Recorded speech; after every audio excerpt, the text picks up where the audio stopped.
J.C. Horn from South Carolina, trying to help what was a terrible defense last season. Meanwhile, our draft insider Matt Miller said this yesterday about what he thinks Dallas should do.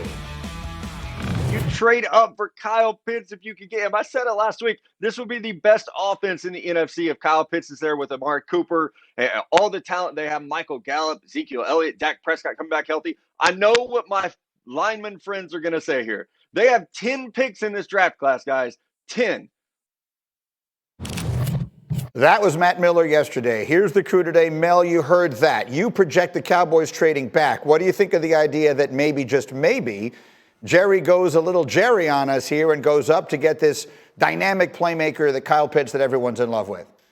Yeah, I respectfully disagree with Matt. I think Matt and I, we all love Kyle Pitts, but to go from 10 to 4, and the key here is who has the number 1 pick in the draft right now? For all intents and purposes, it's the Atlanta Falcons at 4. So if you move down to 10, you're losing the quarterback. You're obviously not going to get Kyle Pitts, so you're taking yourself out of that. Dallas moves up and gets a great player. Hey, we'd all love to have Kyle Pitts, but what about stopping people? Defensive line, cornerback, that's what the Cowboys need. I think if they get an offer and can get more selections, they have a lot of holes, then you do that. But I think it would be a luxury move. It would certainly be a move for Atlanta that I don't think would make sense, as well as not making sense for the Dallas Cowboys. And so it depends, I guess, on the price in most things. Jeff Darlington, just having followed them the way you have over the years, give me a sense of how you could see this thing playing out. So I definitely understand the idea of Jerry Jones being infatuated with Kyle Pitts, as Chris Mortensen, who's always right on this stuff, reported. But the one thing I would say is what often happens when Jerry Jones gets into the war room on draft day is that he has cooler heads around him, like Stephen Jones, saying, we can't do that. We can't afford to give everything up to go get Kyle Pitts and still field a decent defense this year. So generally speaking, I find that the Cowboys rationalize themselves when they get in that war room and they convince Jerry Jones, the romantic that he is, that it's best to just sit where they're at, pick the best player, defensive player available, and move on with their day. So that's what I anticipate will ultimately happen here. All right, so Lewis, let's put you in that spot now. You're the person advising Jerry Jones. You're seated to his side, and he's saying to you, what should I do here, Lewis? We're up to the 4th pick. Kyle Pitts is sitting there. Everyone keeps telling me there hasn't been a player like this in the draft in forever. He's a game-changing kind of player. What would you say to him? I'd say, look, man, we're trying to build a football team. I understand that you are enamored with this young man's physical skills. And look, I'm enamored with his physical. Unique. But I would say this. I would sit pat. I'd say, look, let's just sit pat right here at 10, and let's just let the draft board come to us. Because really, when we're talking about building a football team, do you remember how bad we were on defense? Do you remember? Okay, and look, we need to build this thing front to back, inside out, all right? We need to make sure that on the defensive line, we've got some people, and let's just hope that there's someone who at 10, we feel as though could really provide value for us on the defensive side of the ball in particular. We don't want to force it, but that's where I would be looking, whether it be a pass rusher, whether it be an interior player, whether it be a corner. And I know at 10, it would probably be rich as far as the pass rushers and the interior defensive players are concerned on the defensive line.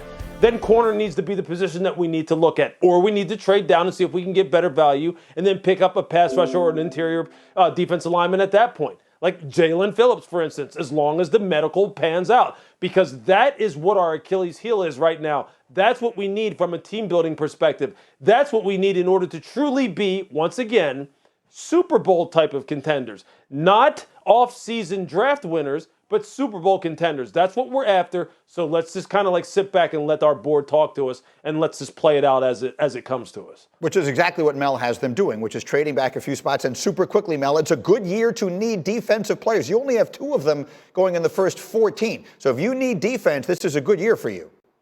They're going to go right in this area. And I thought for Dallas, it would make sense. You have Caleb Farley, Virginia Tech, who would have been way up there had it not been for that back surgery, the second one. And then you have Patrick Surtain, the second, Alabama, and J.C. Horn, South Carolina. So by moving 10 to 15, you're guaranteed that probably 2 of those 3, at worst, 1 of those 3 is still on the board.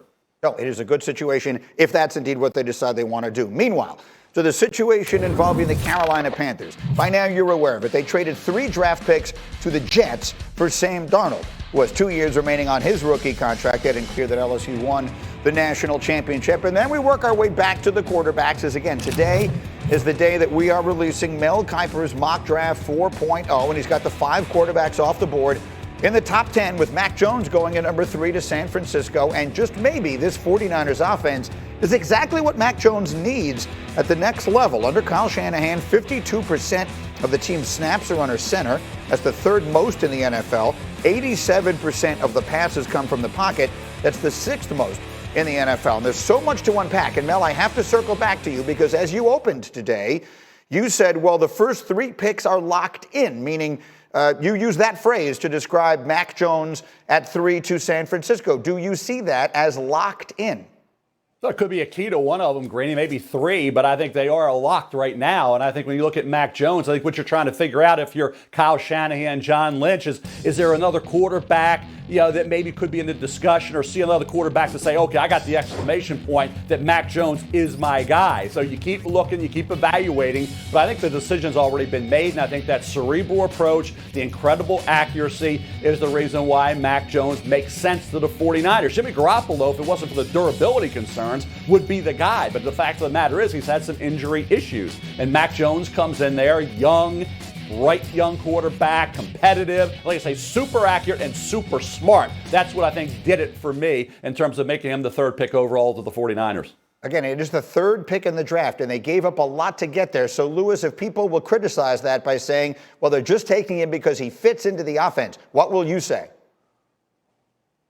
I said, well, that's exactly what they're supposed to do. They're supposed to take somebody who fits into their offense according to what they think. And see, that's the thing that I find that's hilarious about all of this right now, is that we're trying to tell the 49ers what fits their offense. Well, if I'm Kyle Shanahan, I'm sitting there telling, no, I'm going to tell you what fits my offense.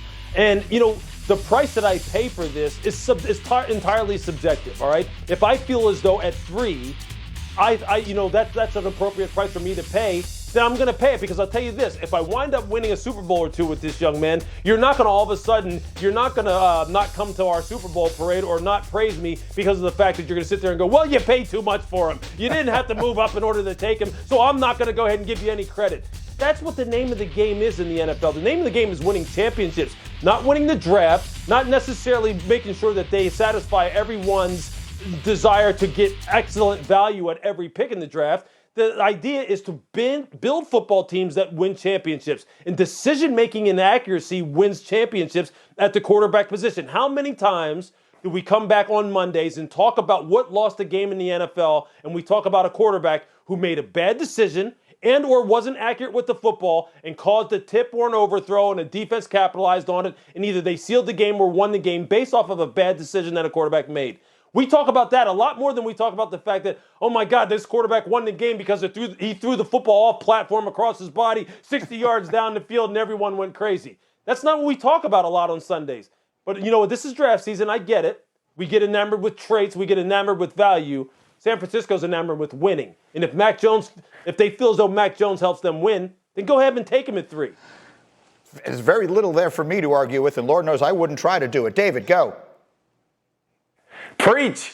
I'm in the pulpit, baby. Preach. I'm loving it. I mean, just listen, there's a lot of people that look at Greeny's suit and think he overpaid for it.